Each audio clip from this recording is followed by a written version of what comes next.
Out of all of the tragedies that have occurred lately, one is of particular importance, I think.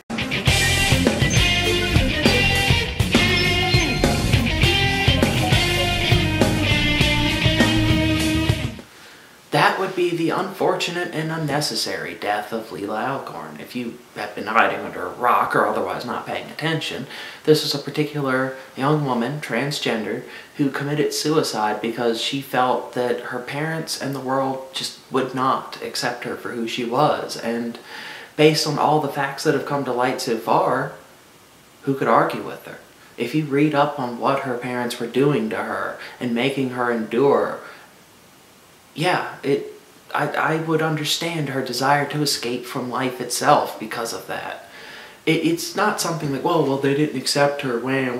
No, people miss the point so easily on this, which is that it's not simply just not accepting somebody. It's not simply just being intolerant. It is the literal negation of somebody's very identity when you do this to them. When they say, no, I'm not actually a man, but a woman, this is who I am, and you say, no, you must be mistaken, you are this still, and you'll always be this. You are actually, in essence, telling them, who you are doesn't exist. That's not real. What's real is the comfortable facsimile of who you are that we see and are used to dealing with. That is who you really are. You're not allowed to be anything different. And if we transpose this onto other issues, it becomes obviously ridiculous. Like if someone says, you know, I'm not actually a sports major, I want to be a mathematician. And you say, no, you're built well, you're a sports guy. What? Would that even make the tiniest bit of sense? No, you have muscles, you must do sports now, you can't do math. Oh, you're a genius? Too bad you have those muscles, get to running. That literally makes no sense, does it? At all. That would be the dumbest shit to do to somebody. But that is exactly what is being done to people. In that exact context. They're saying to somebody, look, I know who I am. I know what my strengths and weaknesses are. I know who I am as a person. This is what it is. And you turn around and say, well, that's not what it looks like to me. So I'm a better judge of you than you are. No, you're this. Are you fucking kidding me? Really? Like, are you just joking? Are you jesting? Having a good lark? Because that is the only way this isn't completely fucked up. Otherwise, you are honestly telling somebody, whether they be transgendered or gifted in ways that you don't want them to be or don't expect them to be or whatever have you. If somebody is different from what you expect them to be, and your response is to simply deny that and say, that's not true, what I think of you as is the reality of you. You actually are claiming to know a person better than they know themselves, to know their soul better than they themselves do. And you deal with them, what, on a limited basis? Are you in their head? Do you live their life? Do you walk in their shoes? Of course you don't.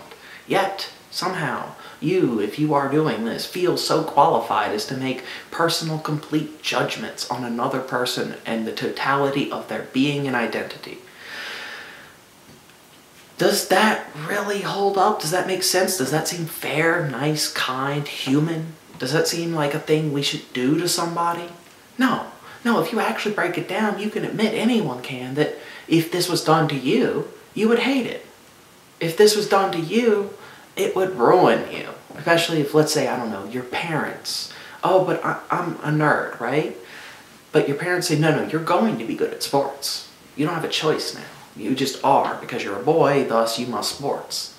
Yeah, sure, you might be a boy, you might be a guy and comfortable with that. Does that mean you're going to play sports or you're going to fix trucks? No.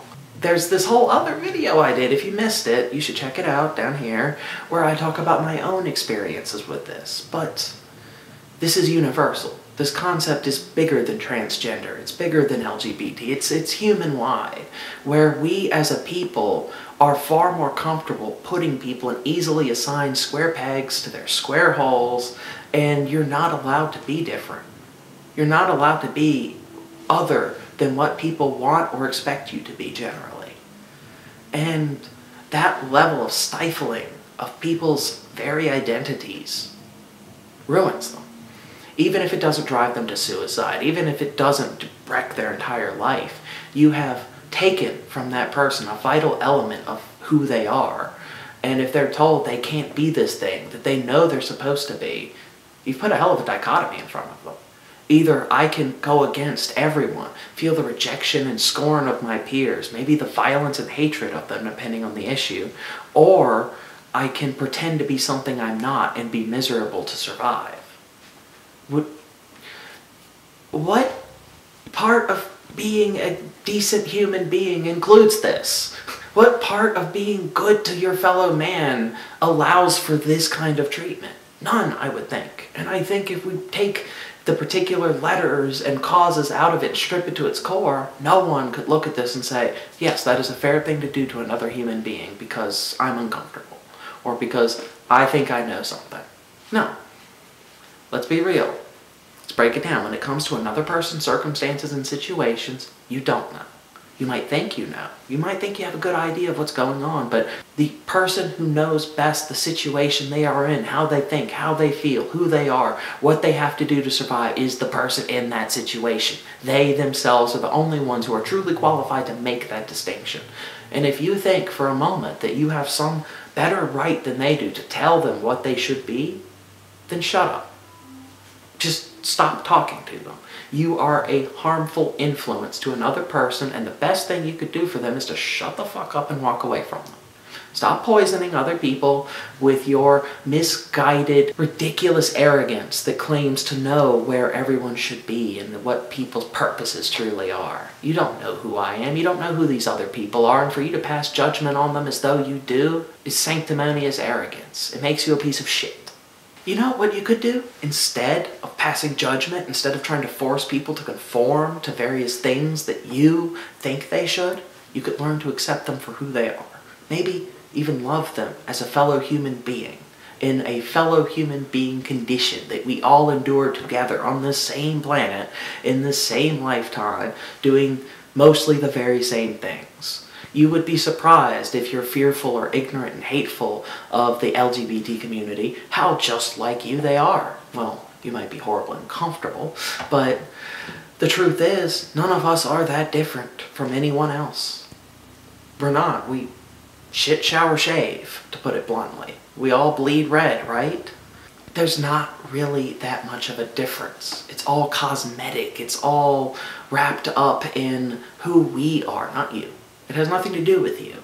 It seems like some of these people look at this and, like with Leelah's parents, you know, what did we do wrong? How can we fix this? What's wrong? No, there's nothing wrong here. There's nothing to fix. There's nothing that you need to be passing judgment on at all here. All there is here is a person being a human being. That's it. That's all that is. No more, no less. You don't have to agree with it. You don't have to like it. You don't have to support it. What you have to do, though, is if you can't do any of those things, leave them alone. Just don't fuck with them. Is that so much to ask for? But this changes a little bit for parents, I think. With Leelah's case, we had parents whom, in essence, what is a parent's job? To nurture, protect, and care for their children to bring them into adulthood and self-realization. And one of the fundamental requirements of being a living anything that has a sentient mind, basically, is love and affection.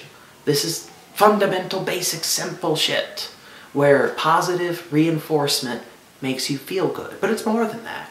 We need this. If you feel like everyone in the world, if nothing else, doesn't understand you, is indifferent about you, or hates you just for being yourself, and you feel like there is no one that can help you, there is no one that can understand you because they're not allowed to in her case. Parents wouldn't let the friends stay around, wouldn't let her be herself, wouldn't let anything happen that they felt was wrong. And so, this might shock some people or whatever, but I don't care. They have her blood on their hands. As parents, they failed her in the most fundamental way a parent can fail a child, short of killing them directly, which is driving them to death. Because you fail so hard at parenting that you can't even look at this offspring of yours, the flesh and blood of yours, and say, this is mine and I accept it. You couldn't even do that. You couldn't even say, for all of her imperfections and our beliefs of what she should be, this is who she is and we'll accept it anyway. Just because you couldn't do that. You know, it's like when people say, all we want is a healthy child. Oh, but wait.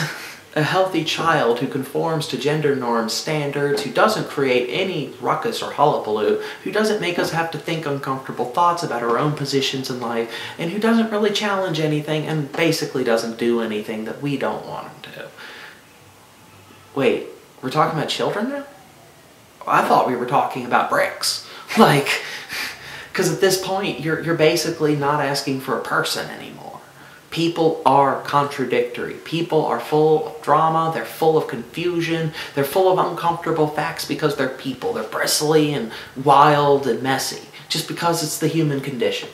And to sit there and expect anything other than a wild mess to come out of having another human being grow up with you, if you honestly can expect from a child a perfectly normal, reasonable, well-behaved, well-adjusted, fits right in the social norm, standard, square, cookie-cutter thing, then you're not living in reality. You're not with us. You don't exist in the same existence that we do. Because that's not how any child works. I don't care if they're gay, straight, bi, transgender, or cisgender. It doesn't matter. Doesn't matter what they are. They're a child, they're gonna be fucking messy. Deal with it. Don't have a child if you can't handle the simple fact that it might not come out as you want it to. Because really, what gives you any right to have an expectation of this person? Really, honestly, what gives you the right to lay an expectation down upon them like that? To say, you must conform to my standards of what a human being should be. Fuck your standards. No one cares about your standards. You're not God, you're not the universe, you're not the mechanisms of evolution that dictate why life is the way it is and how it should function. You are the guardian for a living human being in a vulnerable position due to its own growth. And vulnerability takes many forms, whether it be a simple vulnerability of age, you're too young to defend yourself, a vulnerability of social acceptance, where your child feels isolated and depressed, or whether it be a fundamental disconnect from what the world says about your gender. None of this is relevant in the details. It's only relevant in what you do about it as a parent. If your actions are anything other than try to understand and try to love, then you're doing it wrong. And yes, this could be highly difficult. You might be called upon to accept or do things that you never in your life imagined you'd have to deal with because your child is now dealing with it. But guess what? You signed up for all of that when you had a child. Whether you knew it or not is irrelevant. You had a child. This is another human being full of the contradictions and complexities that are humans. And yeah, that's it. Like, that's what you get. Make the best of it, because we will all judge you based on this. And we have every right to. Especially us in the LGBT community. Because we've all dealt with this sort of thing in one form or another. Whether we ourselves have dealt with the rejection of peers and parents or know those who have. We've all seen the harm it does. And you, if you're doing this, are evil. I don't have any other words to describe you. The malicious destruction of another person's individuality to fit your comfort. What other word for that is there than evil? Evil of laziness. The evil of fear of change. The evil that comes from fearing what is different. This evil is pervasive, and it blinds people to the simple truth none of us can escape. And none of us should escape, and you can't escape, which is that we're all human. We're just like each other. No matter how different we seem, we're all basically the same. And to do something to any one person so twisted as to drive them to suicide because you couldn't simply accept them for who they were, well then you deserve the label I give you. Evil.